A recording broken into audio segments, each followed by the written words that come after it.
What is up, everyone? It is Diecastbuffet here again. Guys, we have a 2002 Dale Jarrett UPS Ford Taurus in the studio from the Winter Circle line. Brand new. We're going to be checking out this diecast and the card back that comes with it. Without further ado, let's go ahead and get the rotating base out of the studio. Here we go, fellas. Rotating base out of the studio. And what a awesome diecast we have here in the studio. So, one of the most iconic liveries of the early 2000s is the UPS Ford with Dale Jarrett. Let me tell you, I love this diecast. Now, this was one of the accessories that they would have back in the early 2000s, and it was like a lanyard thing. You could take like a little rope or a little chain, and you could run it through this little cutout there, and you could actually wear it around. I did that as a kid with some of the 2002, I think even made some of them in the 2003 year, and it's just really freaking cool. I love that. So you have the beautiful 2002 Winter Circle packaging. I just love the blue and the red and the little checkered flag. It's kind of a blurry gradient. I like that. Just adds a lot of detail to it.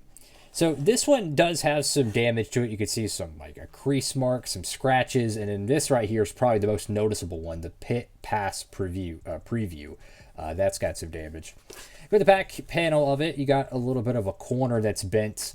So this is an overproduced car as well. No worries on that. They made so many of these freaking diecasts, man. So no worries about opening it up. And I'll be right back. Here we go, fellas. Brand new out of the package. And what a fantastic looking diecast in the studio. The UPS Ford Taurus. And this paint scheme pretty much stayed the same from 01, 2, 3, and then to 2004. It would get a pretty large makeover in 2005, but to me, this is the best variant of it, is the first run of it, so to speak, the 02, 03, 04.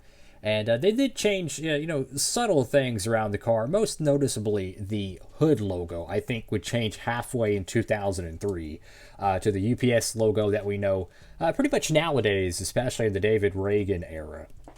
Go to the front portion of the diecast, you have naturally, your plastic windows. There's no window bar print or anything on the Winter Circle diecast back then, but the plastic interior, fantastic condition for plastic that was made 22 years ago, maybe even 23. This might have been an early release back in those years. They would have some cars that would be released like maybe 2001, around like, I don't know, November, December, right at the start of January 2002, so they get produced months ahead, making the cars naturally older than you would anticipate. But for the plastic to not even be yellowed is just really remarkable. Got UPS there. Go to the front of the diecast. Got Taurus, Ford, number 88. You have Union 76, Clevite, Simpson, Edelbrock, Wicks air filters there. Robert Yates Racing. Love the front ends of these Ford Tauruses. Some people say they're the catfish eye stock cars, but I think that just kind of makes them cool. One thing I noticed over here on the left side of the car is maybe some dirt, some sort of, I don't know, grease, oil, clear coat smudge. I'm not really sure.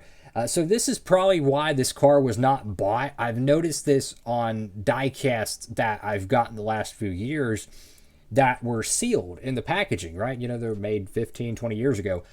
The reason why no one got them is because they had defects. So someone went to the store, picked up the card back and looked at it. It's like, oh, there's a defect, and then put it back on the shelf.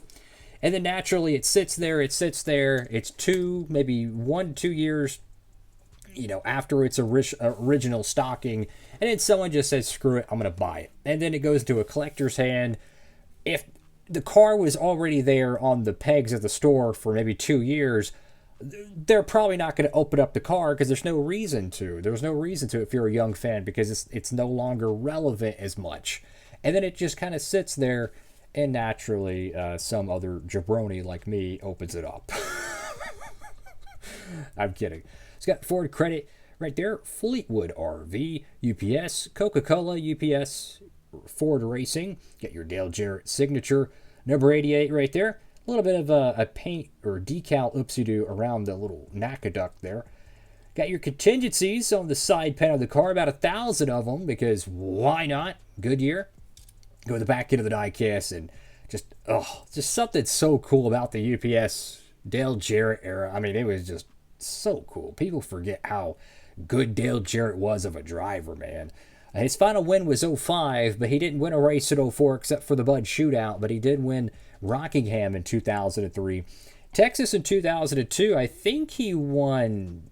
No, yeah, he won Texas in 2002, I think. He was either '01 or '02 he won Texas. And then I think he won one of the Darlington races between those 2 years, '01 or '02. So he was still winning, and even though he was at the twilight of his career, he was still very much a competitive driver for the most part. Got Robert Yates Racing there. 88 UPS, or www.ups.com. Back in the era where every single paint scheme somewhere pretty much had a .com promotion. That was basically the 2000s equivalent of like hashtags or QR codes. If you didn't have a .com logo somewhere in your car, you weren't marketing your product very well. This is back in the in the early 2000s and late 90s. The internet was just exploding. I mean, it was just so popular across all of the forms of entertainment and sports. Naturally, NASCAR cashed in on it. Go to the top of the car, I got the inverted 88 there, where the outside of the 88 is kind of that yellow with just a drop of orange to it. And on the door numbers, it's a super thin outlining to it. And then over here on the deck lid, well, you have UPS once again. Fantastic looking diecast. And if you're a fan of these cars from 2001, 2, or 3, they're really easy to get. The '04 one is probably the more uncommon one because naturally as the years went on, they started making less and less of them. But like you could probably buy the '01, the '02, and '03 extremely dirt cheap, mint in the package, right?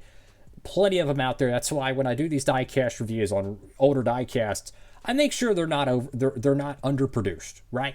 So if they're overproduced, I don't feel bad opening them up. And when I do open them up, I try not to destroy the packaging so that way I can put them back in there. Yes, I know it's not mint anymore, but I try to at least keep the packaging somewhat intact.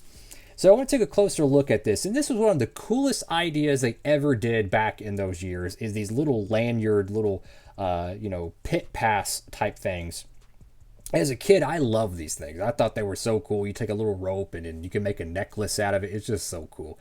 Got Winter Circle, NASCAR, Dale Jarrett official fan. Got Dale Jarrett right there. Such a cool photo, man. I love like the white fire suit. That is so retro. If you look back at like the 70s era of NASCAR, almost all the drivers had bright colored or light colored fire suits. That was a very popular trend. Dale Jarrett, kind of cut from the old cloth, right? And kind of kept that tradition there. Dale Jarrett with his signature, got Robert Yates Racing, number 88, UPS. And then look at the subtle detail here. The UPS logo just barely in the background there. Fantastic packaging, presentation design. I would love to see something like this with the modern day NASCAR Authentics line, maybe just one wave, right? And it'd be like Chris Buescher official fan, Chase Elliott official fan, Kyle Larson. Like they take this exact template, but then bring it up to speed, with the modern graphics. I think that would be such a cool thing. I'm just keeping it real. And then the back panel of it is just, plastic. And it's fascinating to me. This is just a cheap piece of plastic, and it is not yellowed at all. That just shows you that the plastic they did make this with was good quality. Yes, I know it's sealed, it's not exposed and all kinds of stuff. It doesn't matter how you store some items, they will deteriorate and age. And I think it just goes to show how great quality Action did with their Winter Circle line, which was their economy line. Let's just be honest. They're the cheapest ones that they would offer. Pretty much designed for the younger fan for the most part. Naturally, you wouldn't buy a RCCA Elite to go push in your driveway. You know what I'm saying? So they were designed more or less to be used and played with by a large portion of their demographic, but they were built with insane quality. So for the collectors that didn't open them up and didn't play with them, guess what? You got an amazing quality diecast. It's just remarkable how well these things have actually aged. And I love doing diecast reviews on them, man. Thank you all for watching the video. Make sure to like, comment, and subscribe if you'd like to help support the channel. Make sure to tap in over there at Circle B Diecast. Use promo code Diecastbuffet over there at checkout. Now, they only have the new diecast at Circle B Diecast. However, on their auction website, they have a ton of the older diecasts over there. You could tap in. I also have a promo code for that. check it out in the description, right?